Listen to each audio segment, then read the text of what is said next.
Hello there, my name is Ben, and today I want to talk about something I haven't seen a lot of people talk about, if any. So, I took it upon myself to be the first one to share something that I think is kinda overlooked in Deltarune. First of all, I would like to say that this is my first video here on YouTube, so sorry in advance for the bad quality audio. Maybe if this works I'll buy a microphone someday, but until then it's just me and my phone. So, without further ado, let's get started. Have you found every egg in Deltarune?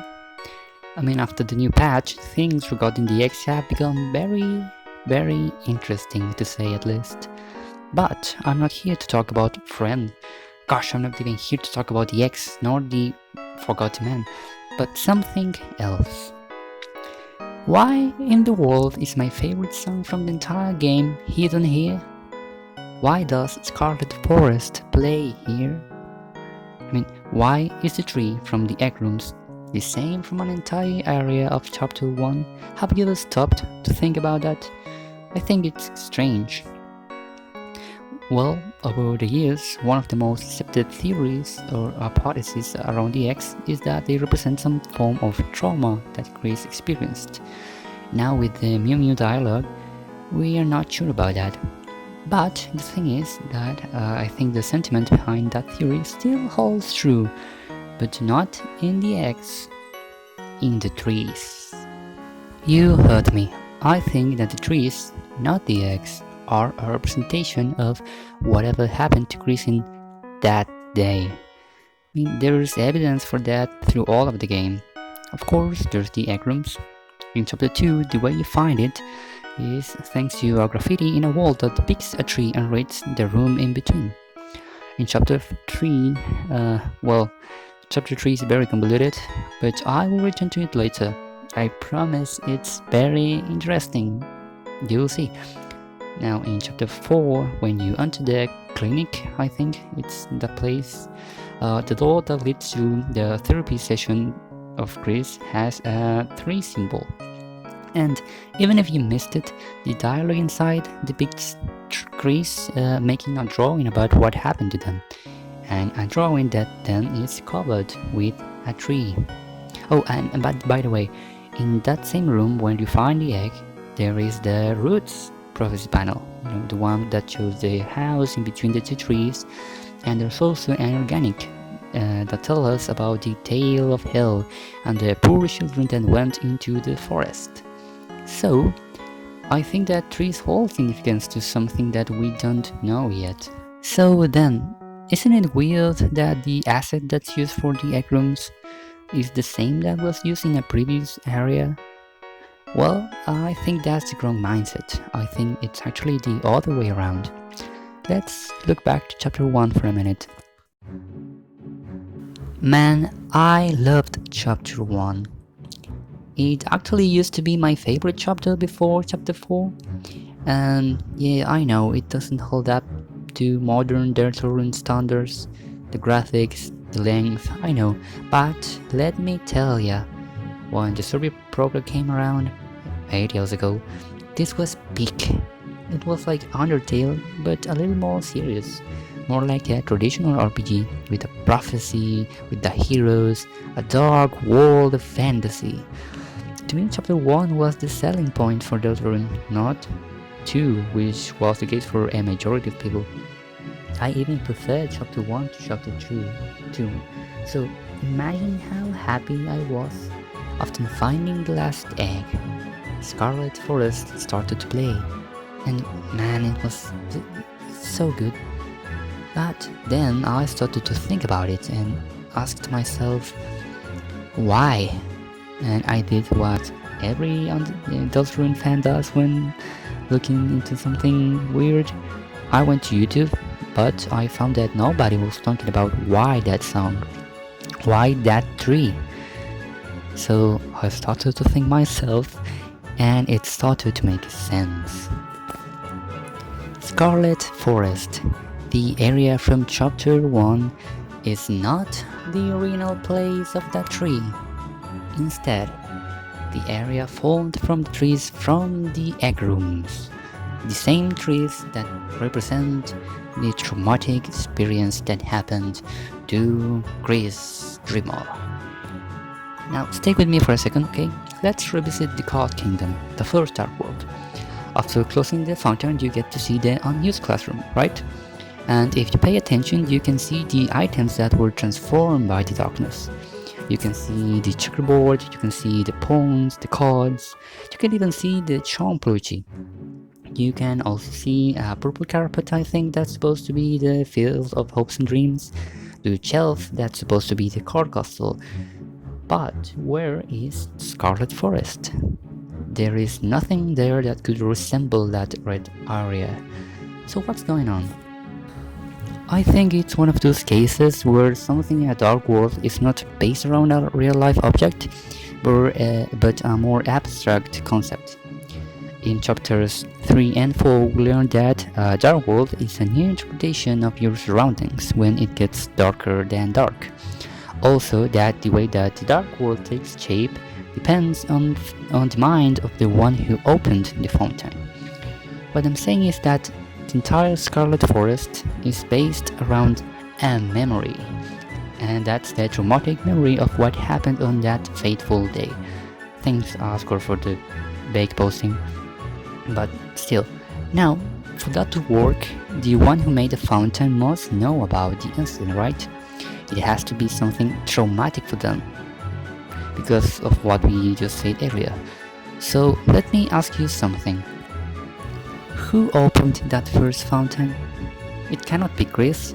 Let's remember that they are very surprised when finding the dark world with Susie. They even look scared, retreating twice.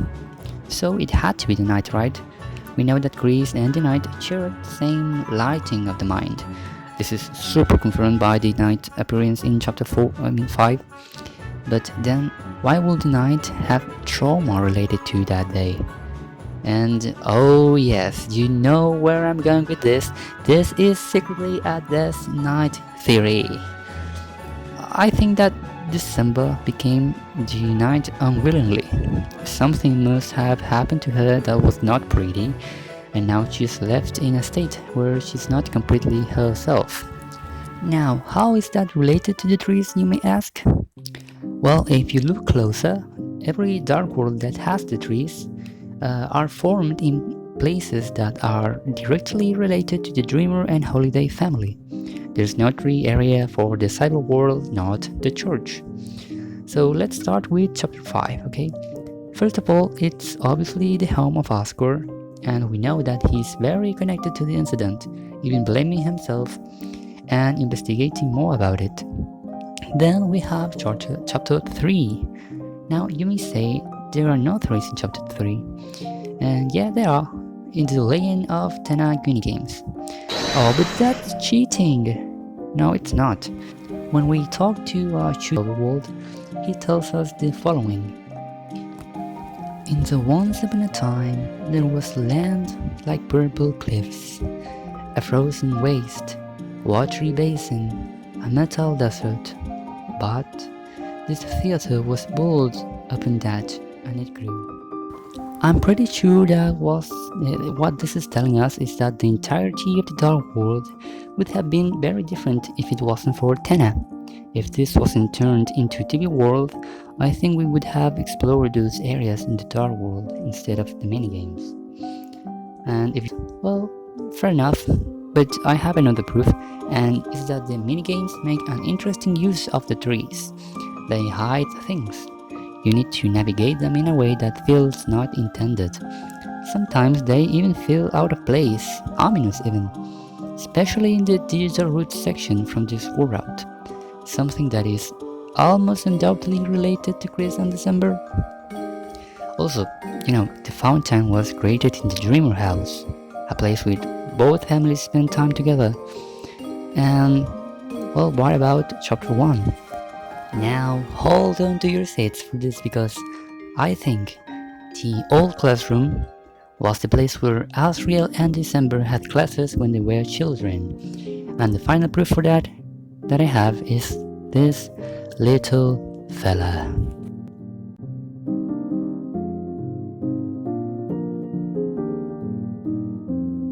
These guys appear for the first time in chapter 1. Specifically, this is important, in the Scarlet Forest area. And well, they have very strange text. They say this: bunnies are the sequel to frogs. A sweet and fresh girl, a nice and tidy girl, a soft and clean boy, a refreshing boy. Now, in the context of the chapter, this doesn't make any sense, but you know where we find them again? In chapter 3, taking a new form, the Rubiks. And man, the dialogue here is so on the nose. Let me read it for you. A messy and unfocused girl, a rowdy and dirty girl, a poorly trimmed boy, a quiet and smelly boy, a lost and lost and lost girl, a crying and crying boy. A lost girl and a smelly and crying boy. These are definitely Asriel and December, right?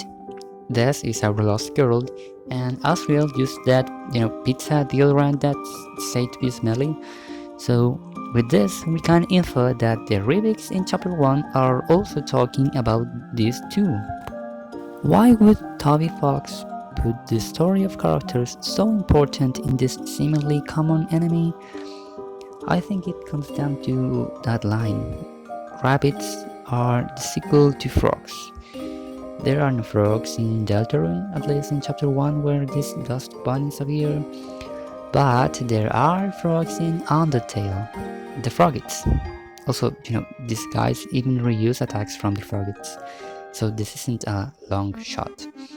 Well, in Undertale, there is a particular scene in the neutral and pacifist routes, where when you arrive at the capital of the monsters, the inhabitants of the city, the underground, start to tell you about the tragedy of the royal family, the death of Chara and Asriel Dreamer, and the Froggits are the ones that start telling you about this.